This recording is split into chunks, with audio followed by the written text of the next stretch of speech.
Avui anem a parlar d'Alzira i la inspiració de Blasco Ibáñez. Vicente Blasco Ibáñez va trobar la inspiració en Alzira per a la seva novel·la Entre Naranjos. Este lloc, envoltat d'exuberants tarongers, travessat per una red de séquies, ofereix una encantadora trobada entre la història i la naturalesa. El monument dedicat a este cèlebre escritor valencià se situa en la muntanyeta del Salvador, darrere del santuari de la Verge del Lluc. Fou inaugurat en desembre de l'any 2000, commemorant el centenari de la novel·la Entre Naranjos.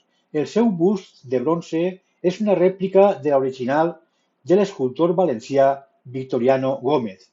Retirat aquest monument durant la Guerra Civil, el monolit que els veïns van erigir en 1935. En la inauguració també es va col·laborar i es va col·locar una placa commemorativa financiada per l'associació Vicente Blasco Ibáñez. Està visible en un mur en la carretera d'accés a este santuari. A més, el monument es pot observar un panell ceràmic que reprodueix la descripció de la comarca de la Ribera Alta feta per Blasco Ibáñez. Entre tarongers reflecteix la vida de la ciutat d'Alzira, una ciutat valenciana de l'època de Blasco Ibáñez, centrada en la indústria de la taronja.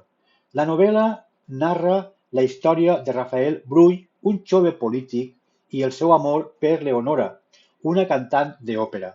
La Casa Blava d'Alzira és un escenari crucial en esta trama d'esta novel·la. Avui, la Casa Blava ha sigut restaurada i forma part del patrimoni de la ciutat d'Alzira, formant també part de la memòria de Blasco Ibáñez a la nostra ciutat.